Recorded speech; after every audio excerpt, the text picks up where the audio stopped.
Hello, everyone, and welcome to the Riverfront. This is episode number 416 of the world's most dangerous podcast, which is insane. Joining me again this week, Nate Dotson. How are you, Nate?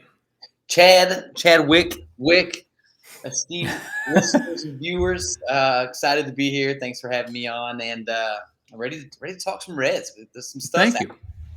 I should have announced my name. My name is Chad Dotson, although my full first name is Chadwick. And so I'm thinking maybe I should start going by Wick at this point because our guest again this week from redreporter.com, Wick Terrell. How are you, Wick? Yeah, I'm good, and I'm actually technically not a Wick. The Wick does come from Wycliffe instead of Chadwick, though, which is a family name on my mom's side, but it's actually not part of my name because technically I'm a Daniel because I'm named after my dad, but he already had that name, so they needed a nickname for me, and there's where Wick comes from. So, but happy to be back. Thank you for having me. So what you're saying is I'm the only actual Wick on this show right now. You are. Oh, you are. Exciting. Terribly exciting. Never thought of myself as a Wick, but I like it. So this has been an interesting week for the Cincinnati Reds in a myriad ways. I mean, I'm not sure what they're doing. We're going to try to unpack it a little bit here today. They make some moves that you just don't know what's going on, and then they make some moves that you're like, oh, okay, that's pretty good, but why in the context of what you just did? So we'll talk about all that. I guess I told you what we were going to talk about first, and I'm going to switch it up a little bit because of the late night signing on Wednesday. But before we do that, I want to go ahead and announce this is I want to get it off the top of the show here. We've been talking for many months now about doing a billboard. Hashtag Hash Brown sell the team, Bob. And it started as a joke, and then we said, Nate coordinated some t-shirts that many of you purchased, and if you still want them, sell the team Bob t-shirts, riverfrontcincy.com. And we said, all right, we'll sell these things, and we'll say all the proceeds are going to go towards putting up a billboard urging Bob Castellini to sell the Reds. And other people have been, many of you have been encouraging us to put up do a GoFundMe for this. And so guess what? We're announcing here the Sell the Team Billboard Fund. And it's basically going to be the logo that's on the t-shirts. And GoFundMe, www.gofundme/f/sell the team Bob Billboard. Look on your screen there. If you're not watching, we'll link. If you're just listening, we'll link it on our social channels. All the money we get from the t-shirts and from this GoFundMe is going to go towards putting up. We have a quote from the first billboard company we went to said they didn't want to make the Reds mad. Oh. And I know, right? The second one says, okay, here's our price. And so we have a price. We'll be completely above board with everyone about that. Every dollar we make is going to go towards this, and none of it's going to go into my pocket. We may toss a couple bucks Wick's way, but that's all. I'll take them. Yeah. So Nate, you've been able to coordinate all this. Any thoughts about the Sell the Team Bob Billboard Fund? Just that we're pretty excited about it. Huge shout out to a member of the Patreon family, Joe Farfsing, who has been instrumental in getting this organized. And he's only contacted the company who's going to set it up. It's going to be a digital billboard. It's going to run for 4 weeks, it sounds like. And apparently it's just going to get tens and tens and tens of thousands of eyeballs on it every single day. There's some rumors that it may or may not be on Mr. Castellini's daily commute, assuming he commutes daily. We think that it's just a really cool opportunity to finally get this message across, and at the very least, make it clear, make it abundantly clear to everybody that this is how Cincinnati feels, and hopefully we can get the support and make it happen. We're pretty pumped. Yeah. Wick, I don't expect you to have any thoughts about it, but if you do, here's your chance. Yeah, this got sprung on me right before we started talking. I'm soaking it in. I'm really intrigued. I really am. Honestly, it's one of those things that both the concept of it and the commitment to it. Also, that there's one billboard company locally who doesn't want to anger the Reds is just the most Cincinnati thing of all time. So that kind of cracks me up also. But no, I think it's abundantly clear that there is ample support behind this. And if there's enough support to do it, which I'm pretty sure there's going to be in very short order, I'm excited to see it. I'm thoroughly excited to see it. Yeah, I hope that everyone puts the money where their mouth is on this one, because I don't know, it's a fun thing, and obviously Bob Castellini needs to sell the Reds. But let's talk about the baseball, which is what we're really here for and what we care about most, which is what's going on the field. And we had a bunch of things, or a bunch of signings. But before we do that, I want to lead off with the discussion of some injury news this week, because it's been quite frustrating, I think. The fact that the Reds have intentionally, made their roster a little bit. Let's just say the depth is not what we had hoped it would be, and now some injury problems are cropping up. First, of course, is Luis Castillo, probably the top starter on the team. Certainly, I think by consensus, Luis Castillo, sore shoulder, not going to be ready for the start of the season.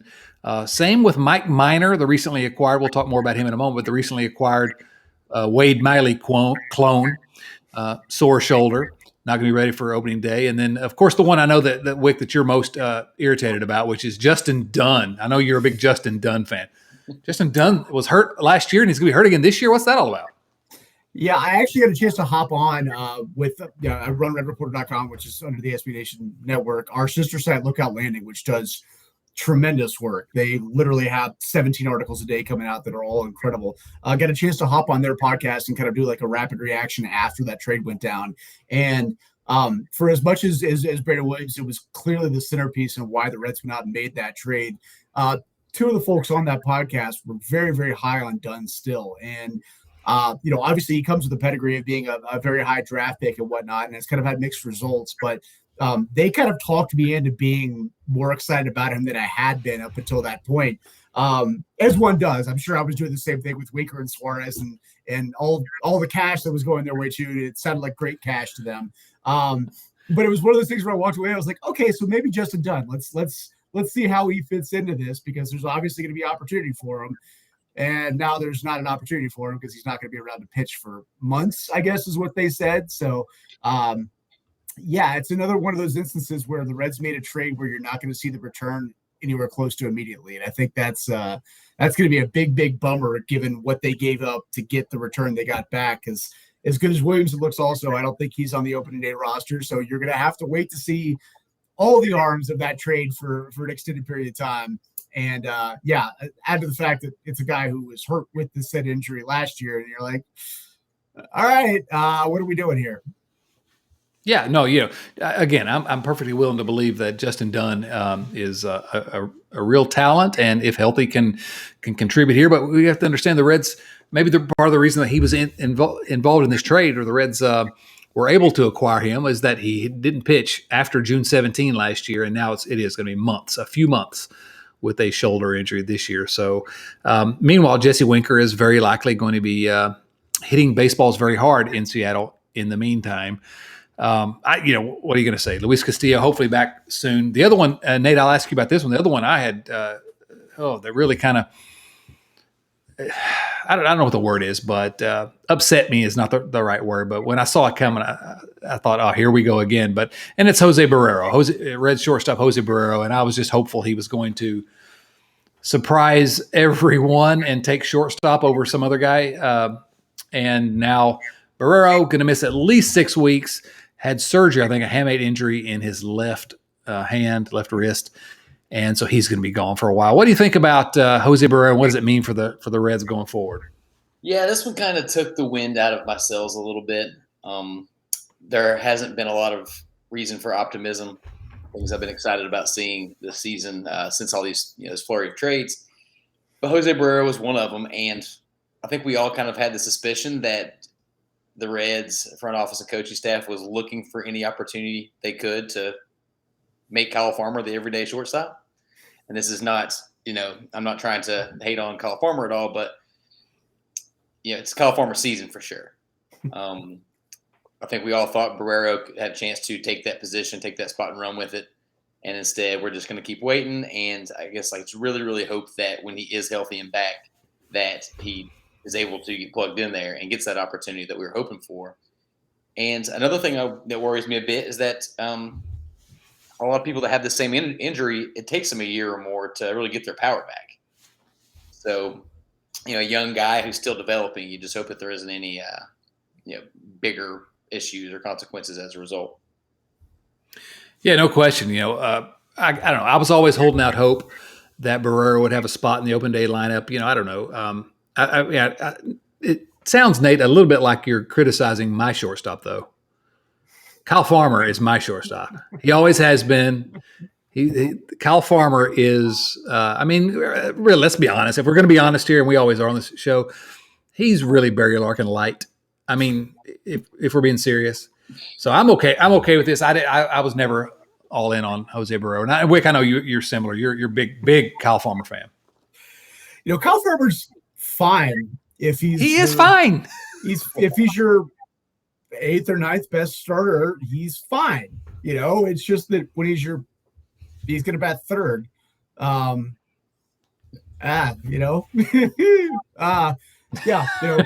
It's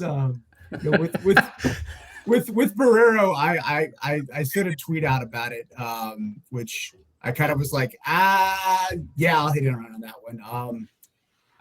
I invoked Nick Enzel, and the last time the Reds had a top prospect that they jerked around and moved positions and asked him to do stuff that he wasn't what he did, and then he got hurt, and then he got blocked, and now we're looking at a DL stint, and the whole lockout thing didn't help him. The 2020 thing didn't help him, all that stuff. And I'm like, okay, well, he was a big money signing. He's been around for a while. Now he's 24. Now he's coming off a hamate injury. Like, when are we going to see him 100% again? Are they going to give the shortstop job to Kyle Farmer? Are we going to see him in center field, which he's never played before? Like, all these things, it's just like, why do the Reds keep doing this, man? Just put Nick Senzel at third, put Jose Barrera at shortstop, and let him play. Like, I'm not saying that's the cause of why he hurt his hamate. It happens to a lot of people. I believe Tommy Pham had a similar injury a year ago. It happens to a lot of players, and they get over it eventually, but it's something that sets them back for a while beyond just the surgery and the time off. It just seems to be like it's they're walking a very tight rope down, wasting another year of him. And then you look up and he's 25, and I'm like, all right, well, yeah, 25 is still young, but what happened in 22, 23, 24, So, frustrating for sure, especially given all the other moves they made and the fact that they have very few people who can hit left-handed pitching, and he projected to be one of them. Not exactly the ideal situation for him to be hurt, given all the other stuff around him. Right. And I wish you hadn't mentioned Nick Senzel because I hadn't really thought about it in those terms. But no, it's a legitimate comparison. I mean, I've had this 2 or 3 different seasons with Senzel where I'm like, okay, this is the year. If he can just, there's an opportunity here. And that's the way it was with Barrera. If he could come out and win that position, then he's the Reds shortstop for the next, 8 years or something. I've got some good news for you. This is Senzel's year. Well, I'm seeing some, talk. He's in the best shape of his life. Spring training doesn't matter at all, but he has been raking so far. Yeah. Well, if he can just stay healthy, I will still feel like he's going to at least be above average if he can just stay healthy. But I'm at the point where I'm just not sure that's going to happen. But and now with so go ahead. What's that? I said to Wick's point. This is the first time it seems like in a while where Senzel he has a position. He's going out there every day as a center fielder, not bouncing around, and you got to move different ways every position, so it increases that likelihood of getting hurt. So I'm super, super optimistic on your 2022 comeback player of the year. I was very much on the same boat as well. And then the Reds went out and started signing like every right-handed outfielder they could possibly bring in over the last 3 days. And I'm like, what are you doing? Like, what are you doing? Just give the guys some time, some space. And we're not expecting 95 wins this year. Just don't overlap him. Play him against right-handed pitching also, and just let him go. But we'll see. Well, that's the thing with Senzel and with Barrera if he were healthy. The Reds have a team this year where they could afford to let these guys have some space to show what they can do. And I don't know what's going to happen, but very, very disheartened by the Barrera news. And I would like him to personally apologize to me for getting injured because I was really counting on him. It sounds like every time we talk about Kyle Farmer that we're criticizing the guy. And I feel like I have to add the caveat every single time. Kyle Farmer, I have no problems with Kyle Farmer. If he's I want him coming off the bench, playing a bunch of different positions. And, I don't have a problem with him on the roster. He was better last year than I expected as a shortstop defensively. His bat was not good. It was kind of in line with what he did, but he had some really high moments. And so I don't mind having Kyle Farmer, but man, again, we're not talking necessarily about a team that's going to compete. Maybe we'll talk more about that later, but you have to squint kind of hard to see him competing. And I just, well, then again, though, last year they were right in the mix all the way through September with Kyle Farmer's or shortstop. So maybe I just don't know what I'm talking about. I know. We already know that. Let's talk about the signings this week, because this was kind of after all the, discussion in the last week about trading everybody away, the fire sale, essentially. I want to talk about Tommy Pham first, who you mentioned a moment ago, Wick. The Reds went out this week and signed Tommy Pham. And first of all, I'm okay with it. I'm more than okay with it. I'm happy with it. But I want you, if you don't mind, Wick, tell us a little bit about what you think about Pham and why we should be happy that he's a Red, even when it should have happened years ago, maybe. But also, can we start to contextualize how this makes sense in the context of what the Reds just did? Yeah, so shout out to the Red Reporter comments section for tipping me off to this train of thought about it, because basically they signed Tommy Pham to the exact amount of money that Jesse Winker would be making this year. So when you think about it in terms of replacing outfield production and your best hitter in the outfield, they basically said, we're going to take Jesse Winker off the roster and give Eugenio Suarez away as the cost of business, and then replace Jesse Winker with the same exact salary and Tommy Pham. So in essence, that just adds Tommy Pham's salary on top to Eugenio Suarez for how much money they wanted to spend to get that contract off the roster. In reality, what they've done is they've taken Winker and Castellanos and replaced them with Jake Fraley and Tommy Pham. Is that as good? I don't think so. Is it a lot cheaper? Yeah, it's a heck of a lot cheaper. Pham's the kind of guy who can get on base, has always gotten on base. There was a time where he was a very, very good defender. I think at 34 years old, he's probably going to be just fine, especially if they stick him in left field. He'll be better as a left fielder than anybody the Reds have had recently out there. But he gets on base. He can crush left-handed pitching. He's always hit well in Great American Ballpark, which, after a year and a half, 2 years playing in San Diego, where balls go to die, especially if you play in San Francisco a lot and even in Dodger Stadium a bunch. The West Coast, you don't really get a lot of fringe home runs from a guy who's not necessarily a power threat. I think there's the potential for him to be a 20 home run, 15 stolen base guy, despite the fact he's 34 years old. That with average defense and 500 plus plate appearances, that's a good player. That's a good player for the contract they signed him. Again, it would have been great if, much like what we said with Kyle Farmer, if he's your 8th best player, you're fine. If Tommy Pham was your 5th best player, you're a really good team. And I think that's where he would have kind of slotted in the last couple of years. Now he's like, is that your 2nd best hitter? Is that really the 2nd best hitter on the team? And where does that slot everybody else around him? On top of that, how the Reds choose to juggle it's a crowded mix. It's not a crowded mix of elite hitters, but with Fraley and Shogo and Senzel and Naquin and Tommy Pham now, it's like, how are they going to play all those guys? Are they going to platoon him? I don't think they'll platoon Pham, but that means they might platoon some of the other guys. Aquino's in there as well, out of options. I don't know how they're going to juggle all of this, but I feel like there's just something screaming at me. And we mentioned off air before, I was trying to figure out the opening day roster. It feels to me like there's one more shakeout move that the Reds are going to make with this outfield before opening day. And I don't know what it's going to be, but I feel like for a team that was so reticent to spend any sort of money this offseason, for them to go out and get Pham, who was a clear need for a team that wants to win something this year, there's got to be something else that's going to shake loose between now and opening day. And, are they going to eat Shogo's contract? I don't know. Are they going to package him with another good prospect to get him off the books? I don't know, but it feels like there's something else there that's going to have to kind of help define what this Pham move is. But in a vacuum, good hitter, good right-handed hitter, which they desperately need against left-handed pitching, and a step down from what Castellanos brought to the table last year. But if he's your right-handed hitter in the outfield, it's a pretty good one. Yeah, I think you talk about whether they're, and I don't know that I disagree with a single thing that was just said, and that I don't know that I can improve upon that. But I will say that what strikes me is you talk about, is there another move coming?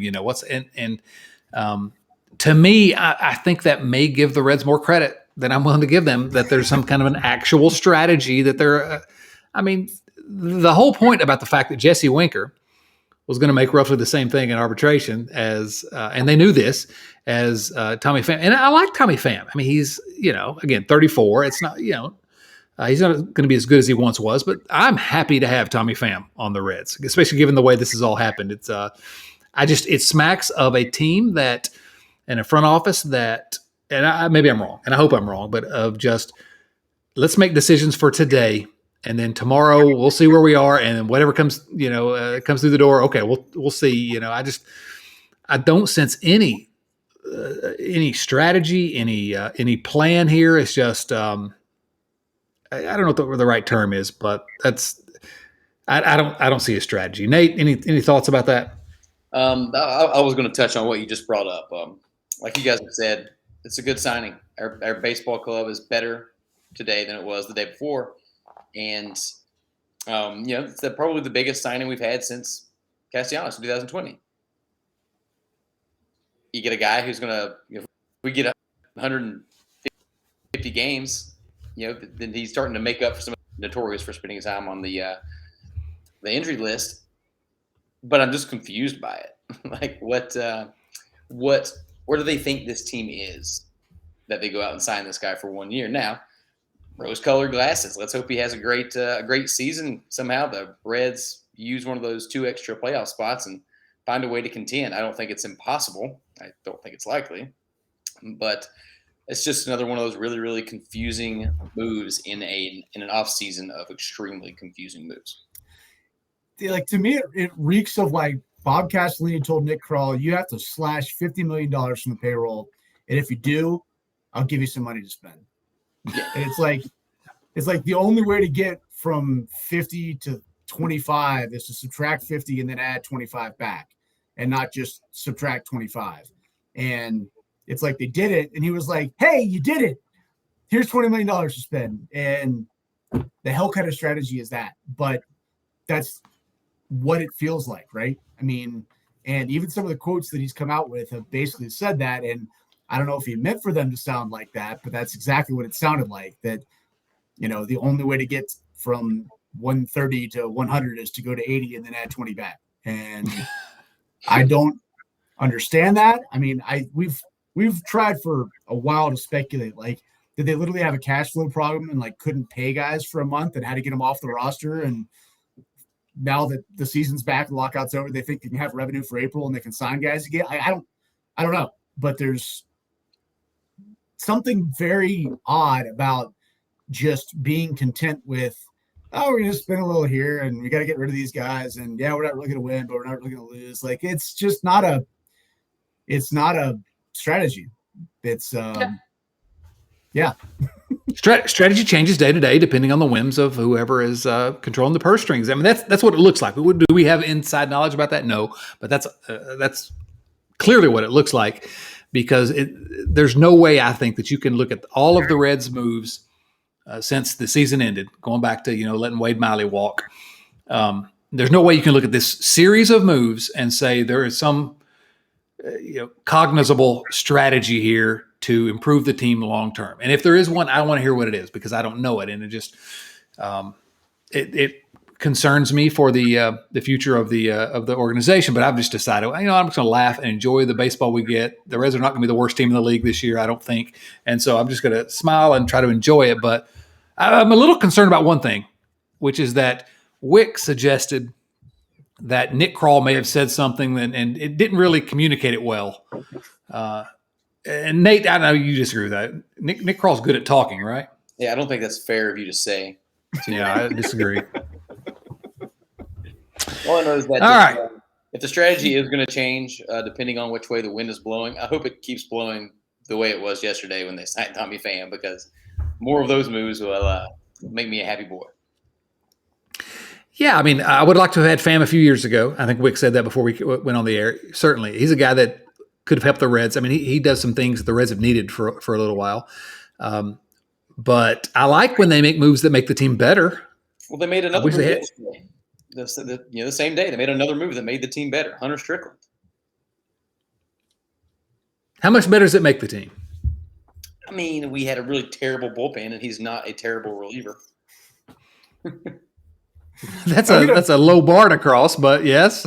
I'm going to use the Kyle Farmer quotient here again and say, if Hunter Strickland's your sixth best reliever, you probably have a pretty good bullpen. If he's your best, or Lucas Sims is hurt, best or second best reliever, you better hope your starters go deep into games. But now the Reds have no starters either. I like the Strickland move. I think he was good last year. He's been around. He's won a World Series before. He's a guy that for the money, he makes sense. Like, good bullpens have guys like Hunter Strickland. Good bullpens have a lot of other guys like Hunter Strickland too, and the Reds don't. So, the bullpen's one of those things that, we think back to when all of this, financial crisis mode that the Reds went into started. It started before last year. I mean, it started with the bullpen when they basically said, we got to slash somewhere. Well, let's keep the big names and get rid of Raisel Iglesias and cut Archie Bradley and pretend like we don't need a bullpen. And how much that cost the Reds early last year. Is it wild to suggest that if they had one of, if not both of those guys, that, going into the trade deadline last year, they would have been in a better position to not have to spend the $5 million they had on Wilson and Sessa and Michael Givens and actually go get something else to help. But B, also be with more wins in the win column to where they would have been more aggressive.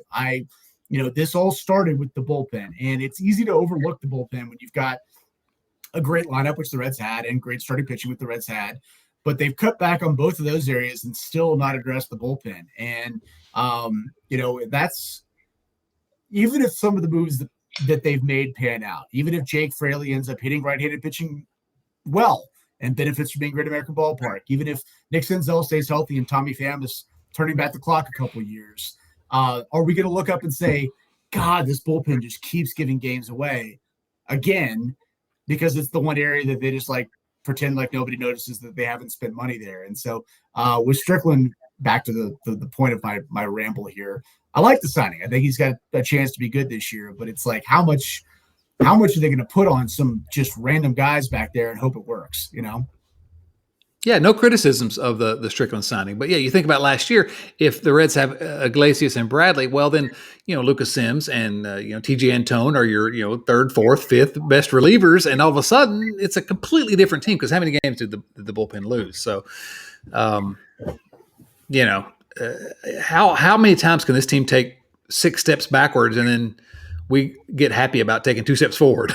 That's sort of where we are as Reds fans. But then again, the Reds did sign another relief pitcher, Kyle Zimmer, outfielder Albert Almora, utility guy Brandon Drury. Listen, the Reds are playing on the free agent market, and I don't know why you all are criticizing them. I'm excited. Oh, boy. I'm not going to make any of you comment about any of those players unless you want. I was waiting for JT Riddle. He's from Central Kentucky, so that's the latest super utility signing they brought in. Yeah, Like terribly exciting. They've tossed out more minor league contracts than I can remember in recent history. They have not been afraid to sign guys to minor league deals. Oh, they're tossing out minor league deals left and right, baby. Let me talk quickly here because I want to give Nate a chance here. But 2 guys that looked, both of you, but Nate, one of these guys especially, 2 guys looked really good this week out in spring training. The first is Nate's got Graham Ashcraft. I don't know that is he gonna be? Can we count on him? And who else in the bullpen? Reaver San Martin. I mean, we're going to get some guys that didn't contribute last year that can maybe help. I don't know, but Graham Ashcraft is on your radar, right, Nate? Oh yeah, Graham's my boy. He had a bit of a rough outing this last time. I said on the Twitters that he was endearing himself to Reds fans by plunking back-to-back Cubbies. But I still thought it was encouraging. The stuff was there. He only gave up 1 run, and he can. Spring training, so grain of salt with everything. But when you can go out there and still put up zeros when you obviously don't have your best stuff, that's not a bad sign. But I think a lot of these, we get the expanded rosters, 28 players to start the season. I think we're going to see a lot of ups and downs and people getting opportunities that normally wouldn't. And I hope that some of these guys like Ashcraft get a chance to break camp and show us what they got. Yeah, we'll see. I don't know. I don't know what they're planning with him. But the other guy, and I'll ask you, Wick, about this guy because I'm not allowed to talk about him anymore. It's Hunter Green. looking pretty good. I mean, what's reasonable to expect from Hunter Green this spring this season? Yeah, it's I always have to, like, you say his name and I'm like back on the front of my chair, like ready to like go in and talk about Hunter Green. But I'm like, all right, take a deep breath. He's thrown 106.1 innings professionally since 2018. That's it. And that's 2018 was not yesterday, as my back tells me every morning when I wake up. He's just now still 22 years old. I think Hunter Green is going to have a very good chance to participate on the big league roster for, I don't want to say maybe most, but half of this season, I think is the expectation for him. The fact that he's on the 40-man roster and didn't have a chance to get to Goodyear at the same time as Graham Ashcraft or Nick Lodolo, and had the opportunity to participate from day one when pitchers and catchers were supposed to report because of the lockout. I think, yes, it gives the Reds an out clause in having to push him, but I think it's also a pretty realistic out clause for not pushing him as well. Of those 106.1 innings pitched, not all of them. It's not like he was up at AAA for all of those either. He's still working his way through the minor leagues, and at 22 years old is, I think what he and Matt McClain, the Reds' first round pick from this past draft, were born on the exact same day. Like, they're the same age. The exact same day in Southern California, August 6th, 1999, I think, because I noticed it a couple of months ago. They're the exact same age, and like nobody's clamoring for Matt McClain to be the starting shortstop except for everybody who doesn't like Kyle Farmer. So everybody? Yeah, so a lot of people, yeah, right. The point being, I think Hunter Green's going to have the opportunity to be a very good starting pitcher as early as this year, but there's no need to rush him. If you signed Tommy Pham before you traded Jesse Winker and Eugenio Suarez, and you kept Sonny Gray, and you needed a fifth starter, maybe. But I think that's the rule that I think we're going to see Nick Lodolo in to start the season. And I think Hunter Green's going to be not next guy up, because that implies that he's behind him on the pecking order. I think he's just behind them on the timeline. And I think the timeline fits more for, and what he hadn't even thrown like 2 innings yet this spring. Get him some time back in AAA, let him go dominate and be himself. And if he is, Reds are going to need pitching pretty soon. Maybe it's 1st of May, but I think that's the realistic aspect for it. And I try to say that without like, that's not me like, mouthpiecing the front office. I think that's legitimately what they should do with him. Yeah, I think it's kind of the flip of what I expected if we'd had a regular offseason and a regular spring training, which is that Lodolo had the injury concerns last year. And so I thought, well, Hunter Green's probably going to have a little bit of an edge. I think it's a great point, Wick, in a couple of ways. Number one, that Lodolo's a college guy, and Green is he's still a kid. He's still a kid. And so I did not know that he and Matt McClain were born the same day. And I've never actually seen those two in the same room together. So because I remember Green was a shortstop in high school as well. So the thing that I would call, I don't know how much playing time. I always assumed he would break camp with the Reds, given the way the lockout and all that went. I think Wick's point is probably a good one. But I will say this has kind of been a refrain on this show for all 416 episodes, which is when he does break camp or when he does come to Cincinnati, be patient with the guy. Rookie pitchers struggle, period. We talk about, we always bring up Greg Maddux, who had a 5-point whatever ERA, his first year and a half in the major leagues. One of the best pitchers of my lifetime. Be patient with the kid. He has generational talent if he can stay healthy. Oh, please stay healthy, Hunter Green. Yeah, it's let's not expect him to be Jose Rijo from day one. Nate, any thoughts about Hunter Green, Nick Lodolo, any of those guys? That's spot on. I do think, I agree with you. I think Lodolo is going to break camp. He's looked really good this spring. I do want to just quickly touch on somebody that Wick mentioned. If y'all haven't seen any clips or watched any of Matt McClain, the guy does not look like he's very far off. I know another guy, we don't want to rush him, and it takes a while to acclimate to big league pitching and the rigors of a full season, but he just looks like he was born to be on a baseball field. I am really excited about that guy too. Well, you know what? If we're talking shortstops, Ella De La Cruz. I mean, these are a couple guys that don't look like they're very far away, even though they're both incredibly young, Grand frankly. Slam Elliott, this be 2 nights ago whenever this is coming out. Are you trying to tell me that there's a plan for why they're moving Jose Barrera off shortstop because they've got other people that are behind him ready to take over? Is that what you're saying right now? That's exactly what I'm saying. Nick Kroll has a master plan.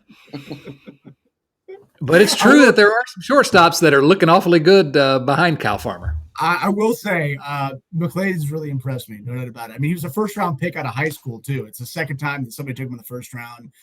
Known quantity, but still just keeps showing why he's a known quantity. I think he gets kind of tabbed that, that high floor, low ceiling guy because he's been on everybody's radar for so long, but that's not a bad thing, Right. I mean, give me that guy. Yeah. Like Zach Cozart was a high floor guy and put up 15 wins for the Reds before hitting free agency. Like, awesome. Like, that would be tremendous. And McClain looks like he might even be a little bit better than that. So awesome. That sounds fantastic. And I've seen nothing from him so far that suggests he's anything different than that. And I'm just interested to see which outfield position the Reds choose to put him in, since he's one of their top hitting prospects. And really, that's what you can do if you can play infield, is find out if you can play right field. So, all right, I want you to envision this, guys. We're talking 2025. Okay, the Reds are in the number one seed in the National League. Okay, they win the National League Central Division. They're in the National Division Series, starting outfield left to right. Ellie De La Cruz, Jose Barrera, Matt McClain.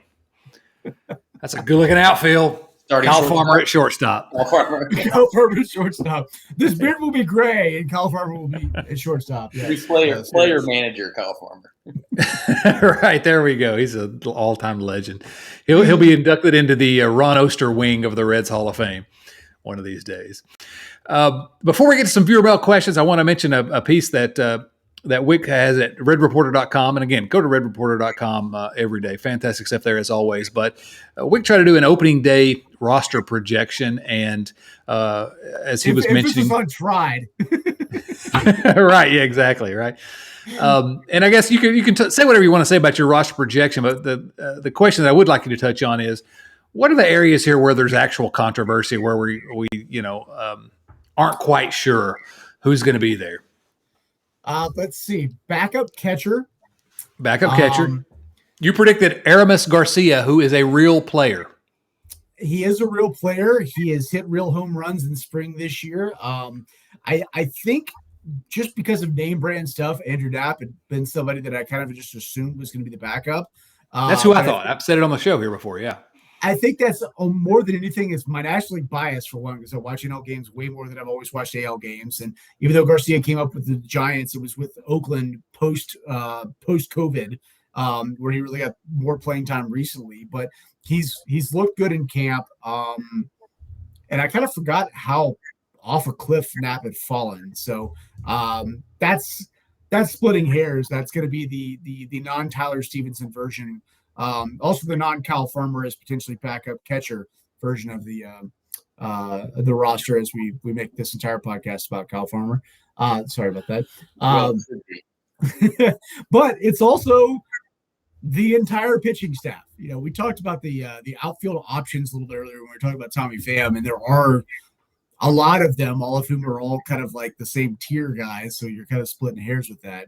But the pitching staff, you lose Wade Miley, you lose Sonny Gray, you lose Michael Lorenzen, you lose Givens, and you don't really replace any of those guys. And then you take Lucas Sims, who's your closer / best reliever, and he's going to start the season on the injured list. And you take Mike Minor, who is the Miley replacement, move him off. Luis Castillo, move him off. And suddenly you're like, okay, what do we have here? And what the Reds do have are several non-roster guys, despite the fact their roster is completely full right now. And it's so full, we still haven't heard the official Tommy Pham announcement at time of recording, because I don't know if they know what to do with the 41st guy on the roster at this point to get him on there. But you've got guys like Ben Lively, you've got guys like Kyle Zimmer, you've got veteran arms with starting experience who have length, the Jeff Hoffmans of this time around, Hoffman included because he's still there. If you've got no starting pitchers and you've got a short and abbreviated spring training for guys who are on the 40-man roster, do you bring on a lot of long guys with this 28-man roster and keep them on there. And so when it came time for the opening day roster, for me, it wasn't the best roster I could put together after of all the guys in camp. It was, how do they try to get to game 15, 16, 18 without asking Nick Lodolo to go throw 8 innings a game every single time. And so that's why some of the names that pop up on my list popped up there, because I think they're literally just going to try to tread water as long as they can. The big question I have is this starting rotation. Think of it, you're the Reds. You have to pick. We won't even say starting 5 because early in the year they won't go with 5. But if you're picking just 4 starting pitchers, now who do we have? It's Tyler Mahle and a cast of thousands. I mean, there's literally no one. I mean, I guess Vladimir Gutierrez, obviously, based on what he did last year. And then you're talking Nick Lodolo, Reaver San Martin. I mean, I don't know. Nate, what's the starting rotation look like out of the gate?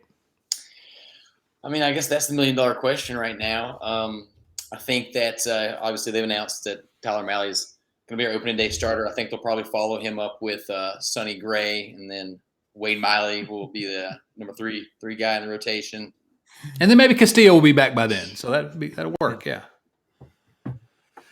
Oh, it's a plan. There's a plan. There's a plan here. So anyway, go read that piece at redreporter.com and just marvel over the names in that bullpen. Kyle Zimmer and our old friend Ben Lively is back again. Art Warren. Everybody forgot about Art Warren. How do you forget about Art Warren? That dude. Actually, I'm kind of okay with Art Warren. I think he, all the projections have him being lights out. He's fine. Yeah, I don't have any issues with Art Warren. Let's answer some questions. I'm tired. If Art Go ahead. Warren is your 5th best reliever in the bullpen. Again, yeah, it gets back to it, right? Yeah, if he's mopping up games, man, you're great. But if he's no, we got to get this optimism level back up to where it was pre-lockout. Art Warren for Cy Young. You heard it here first. Yeah, I'm with you. We do need to again smile and try to enjoy it a little bit more. But that bullpen is not looking much better than last year's historically bad bullpen. But unless Art Warren wins the Cy Young, as he probably will. Let's answer some questions, and then we'll get out of here. These questions come from our friends at patreon.com/riverfrontcincy. Patreon.com/riverfrontcincy, where you too can support the show. Our first question comes from our friend James Urban. James has a couple here. We'll try to run through them quickly. First, last year I bought a Winker shirt and was gifted a Suarez jersey. So what the heck am I supposed to do with them now? Talk about unlucky. Ha ha. Yeah. What do you do with those old jerseys that for players that that are no longer with the Reds? Do either of you all have any of those? You start you get a pen pal from Seattle and do a jersey swap. Ooh, a jersey swap. I was going to say, just go ahead and track down some old Ken Griffey Jr. jerseys. Maybe you can pawn these and get a couple bucks and track down that. Why not, right? Maybe a Mike Cameron jersey. Oh, Mike Cameron. Hey, that's a deep cut. I like it. I'm going to go with a Brett Boone Mariners jersey is where I'm going there. But James also says, how are you guys feeling about the start of the season? Is there anything to be excited about? I'm having a harder time finding it this year, wondering if you guys feel the same. And this is going to be a topic I think we're going to talk about a lot here.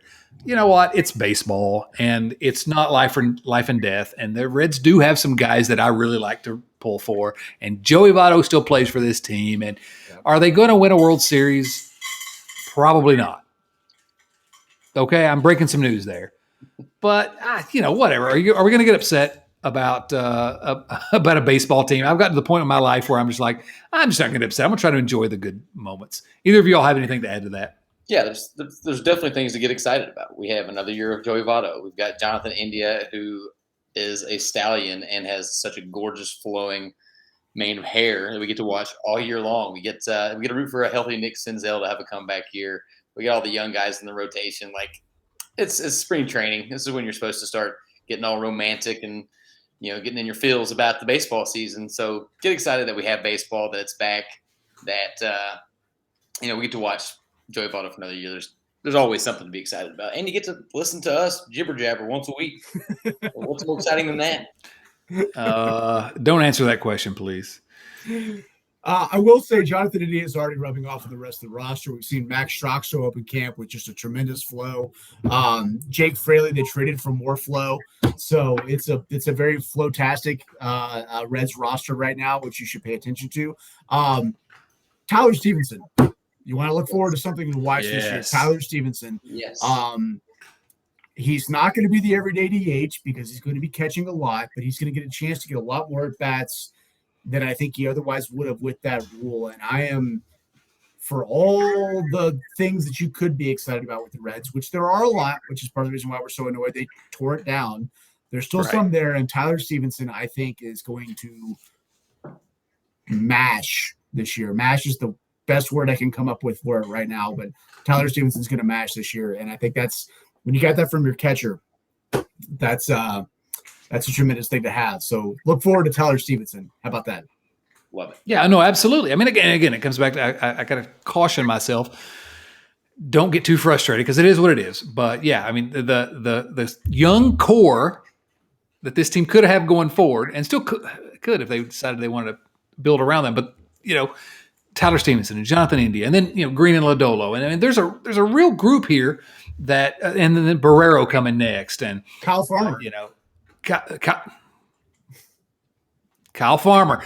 All you had to do was add a little bit around it. So I'm trying not to get frustrated about that, but that doesn't mean that these guys like the Stevensons and Indias and Barreros and Farmers, you shouldn't be less excited about. They're still, these are guys that I like watching wear the laundry that says Cincinnati across the front. So there are things to be excited about. You just maybe manage your expectations a little bit, and not that there's zero chance they're going to make the playoffs. Well, there's a question later to talk about that, but we also have Joey Votto every day. And by the way, guys, Wick, I don't think Wick doesn't know this, but I told Nate, hey, I spoke to Joey Votto this week. That was pretty cool. Yeah, interviewed him for a piece that I'm writing for the magazine, and he could not have been nicer, even when I was drooling all over the telephone. So I was hoping Chad would tell me that they're best friends now and they're going to get a place together to hang out in the off season. I was waiting for him to pull up one of these graphics. It was just a fourth screen with just Joey hopping in to say, "Hey guys, what's going on?" So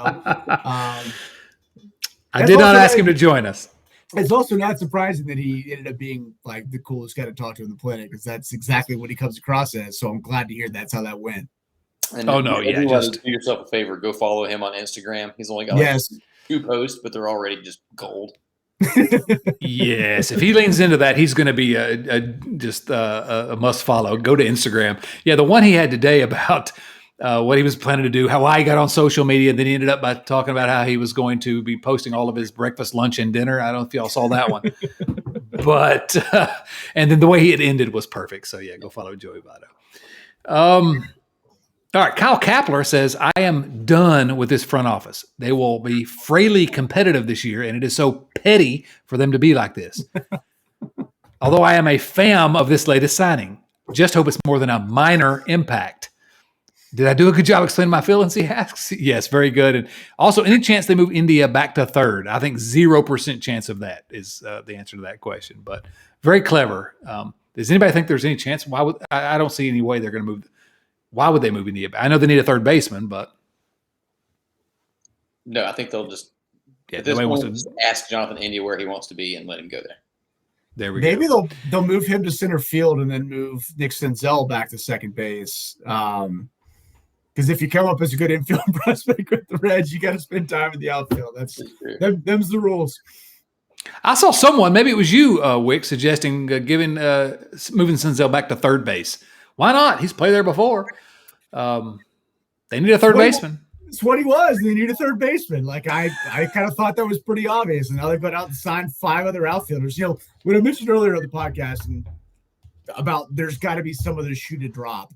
I'm not suggesting Mike Moustakas is going to get jettisoned. I don't think they can move that contract now without attaching Elliot de la Cruz to him, which I wouldn't put past him. But put that into the ether. You keep signing all these outfielders, and it's like, okay, well, what are you going to do with all of them? And Nick Senzel is literally a third baseman. It's where he came up. It's where he was when he excelled. It's why you drafted him second overall and gave him $6 million. Like, am I the only idiot out here who's like, why not just put the guy at third base and stop letting him run into walls and hurt his shoulders and just be Nick Senzel? I don't know. Maybe I'm out of my element here, but it just sure as heck seemed to me like a concept that should have a little bit more traction than it does right now. Yeah, no, it makes all kinds of sense. I was expecting the Reds would move him to every one of the other 8 positions before they came back to third, but you're right. It makes a lot of sense. Oh, the next question comes from our friend Joeygaditza. Hey, guys, so signing pham is something to get excited about, right? I mean, it's something, I guess. We already pretty much answered that, but the answer is yes, it's something. It's worth getting excited about. I like Tommy Pham. Jerry Seduth, if the Reds platoon heavily this year, I can squint and see a somewhat competent lineup being built from the spare parts that comprise this club. Is this too much of an optimistic look? And then the next question is a similar vein, and I want to ask both of you all this question in conjunction. Hooper Powell asks, is Kroll smarter than we well, no. Is Nick Kroll smarter than we think despite being handcuffed from a bad owner? Is this an 80 and 82 team, a team that could win 80 games? And I'll just tell you what I think. Yeah, they could win 80 games. They could win 82 games. I mean, it's not – that's within the band of possible outcomes. I wouldn't bet the ranch on that, but – it's not the 95 lost teams of that 4-year stretch. It's just they're not what they could be. You can kind of squint and see this team competing, right? Or am I wrong there? I'll let either one of you jump in that want to jump in on that one. You're completely correct. Let's not kid around. This team is not as good as it was last year. Crazier things have happened. If you break the right way, that Tommy Pham signing really just it makes the lineup make more sense. Our defense is going to be improved, so we're going to save some runs in that regard. We're going to hit lefties a whole lot better than we have over the last few years. If we, miraculously just get career years out of some of these people who have never had good seasons, it happens all the time. And the truth is, I feel like I'm saying this. That's what I said. Those 4 years that the Reds lost 95 games, it was like, all right, if you squint and this guy does well, I feel like they're not that bad, but I feel like I made that argument 4 straight seasons. I think just having some healthy guys gives them a chance too. If healthy, if Moose is healthy, health is going to be a big thing. But it's 100 games. It's not 162. Like, can this team be close enough to one of the 97 playoff spots that are now available in Major League Baseball at 100 games or at 90 games? Is there going to be any wherewithal for them to add to this particular roster? Because I think this particular roster, if everything goes incredibly well, could be in the mix to say, hey, we shed, at this point, $25 million off of payroll from last year, and suddenly we're a game over 500 after 90 games. And we got a young roster. We got a young core.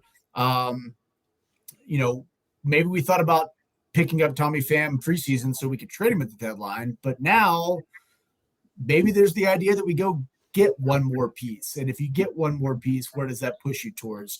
I think there's the chance, if you look at FanGraphs odds, they're not giving the Reds 0% chance. They're giving them a very slight chance. And I think there is a very slight chance. A lot has to go right, but I think the Reds are banking on, and this is from the guy who just said Tyler Stevenson's going to mash. The next kind of wave of Reds players has to step up and play well. And if Jonathan India does what he did, Stevenson takes that next step, Senzel stays healthy, Jake Fraley is more than 0 wins, you can see that it could be in the mix. It's just going to take a lot of things going as right as they could be for it to be a scenario like that. Yeah, no, I think that's a completely fair. I'm telling you, there's a chance. Yeah, it's completely fair. I just, again, I'm not going to bet the ranch on it, but you absolutely could see we're in July and the Reds have got out to a hot start somehow, and the rotation was held together until Mike Minor returned, or Luis Castillo maybe, but and then Bob Castellini has a lucid day and opens up the Cincinnati Enquirer print edition that was delivered to his doorstep, and says, "Wait a minute, we're in second place. Okay, go spend some more money, okay?" Because the Reds are not that far from being at least a playoff competitive team. They're really not, even after all this mess. They're not that far off. So I don't know. Do I see it happening? No, I'm not gonna. But we can always hope, I think, right? we can always hope. That's all. That's unfortunately about all we've been able to do for most of our lifetimes. That's why we're still here, right? After all the last 32 years, that's why we're still here. Yeah, if we didn't have a little bit of hope, there'd be no reason at all to be here. So, yeah. Couple more questions. Last one, Reds related here, is this one from Nathan Sturworth. When the Reds decided to tender Amir Garrett arbitration, do you think they saw him as part of the 2022 bullpen? Or do you think they plan to trade him for a player who makes the same money as Wade Miley? Or are they just making up things as they go? Yes. Seems that way. There's no plan. There was no plan there. And, by the way, a requiem for Amir Garrett. I always enjoyed having you around the Reds. You were not great in recent times, but I always enjoyed you on the roster. I hope you have much success in Kansas City, but no, there was no plan. All right, one last question. I was just saying, I think they view every bullpen arm as expendable, and if they can get something for them, out the door. I think that will continue because it's what they've shown over the last couple of years, which is if you're a bullpen arm and that's all you are, A, we're not committing a lot of money to you, and B, we'll churn it. That's how they operate. I thought when they originally had Kyle Bodie come in, I thought that's how that was going to be, is they'll just develop guys who can throw you 60 innings and then trade them for what you can get and try it again next time. And Bodie's gone, but that sure as heck seems like their strategy back there right now. I try to imagine a world in which, maybe this is in the multiverse, the Reds just picked up Wade Miley's option. They did not feel the need to trade Jesse Winker. They did not feel the need to trade Sonny Gray. And so then the Reds trade Amir Garrett for Mike Minor. And all of a sudden I could not be more just not trading away everybody else, not making all those moves, and then just make this one deal. And all of a sudden I'm like, whoa, this, not that Mike Minor's great, but oh man, he's a number 5 starter, or, depth when people get hurt. And I'm extremely excited about this team at that point. We're not there. So, all right, that's enough about that. We have one other question that I'm going to dive into very quickly because the only people that care are me and the person that asked this question, I guess. And it comes from our friend Joe Farsing. Chadwick, I think that's just directed at me, not Chad and Wick. But what are your top 5 noir films? I like the movies. It's Oscar week. I'm excited about Oscar week. I'm the only person probably on earth that's still excited about Oscar week. But I like film noir. That's one of my favorite genres of film. So I'm going to give you my top 5. Number 1, by far, not even close, Double Indemnity, Billy Wilder movie from 1944. If you have not seen Double Indemnity, featuring the dad from My Three Sons or whatever that show was back in the day, Fred McMurray and Barbara Stanwyck, that movie is Inner Circle, 5 stars, Hall of Fame. I would say also Sunset Boulevard, another Billy Wilder movie. I would add there The Maltese Falcon, 1941. These are these black and white kind of crime films from the 40s and 50s that The Maltese Falcon is up there. I would say, what else do we have? The Killing, a Stanley Kubrick movie. Sweet Smell of Success. That's actually probably higher on the list. Burt Lancaster and Tony Curtis. And then my final one probably is going to be Laura, an Otto Preminger film. There. Anybody have any comments on my film noir movies? You all love all those films, I'm sure, right? I'm not up to snuff on my Otto Preminger catalog, but I'll work on that. I've heard of 2 of them. Oh, there you go. I've seen Maltese Falcon several times. That's great. It's a tremendous movie. Tremendous movie. Yes. You all want to make a prediction on which film's going to win Best Picture at the Academy Awards this weekend? Do you know who's even nominated? I'm going to guess Coda, even though I haven't seen it. I am not. Coda. Yeah. I am not abreast of movie anything at this point in time. So I'm out of that loop. I think I'm gonna take this opportunity to blame my 14-month-old daughter because the last year has been a little bit of a whoo for me around here. And I have not seen. I saw The Green Knight, which apparently did not get nominated for anything. But good movie. Good movie, but I have not seen enough movies over the last year to have any frame of reference for what's going to happen in the Oscars coming out. Well, that's the way I was when my children were your age as well. So I understand completely, but might have aged out of that a little bit. So, Coda, if you haven't seen Coda, I don't think it's going to win Best Picture, but it should win Best Picture. It's just amazing. Children of Deaf Adults is what Coda stands for, and it's just, I think the father in that movie is going to win the Best Supporting Actor. Just amazing. I think The Power of the Dog is probably going to win. It's not my favorite movie of the year, but it was good. I did see that. Actually, I didn't know it was nominated. I saw that on Netflix. Yes. Interesting. Yeah, I think it's going to win Best Picture. If I were choosing, I think what should win, Coda I could buy, but also Licorice Pizza, Paul Thomas Anderson's latest. That was the best movie I saw this year. So Licorice Pizza. All right, that's enough of that nonsense. Nobody cares about. I'm not sure anybody cares about the Reds anymore, but we still talk about them every week. Nate, you have any final thoughts about the week that was?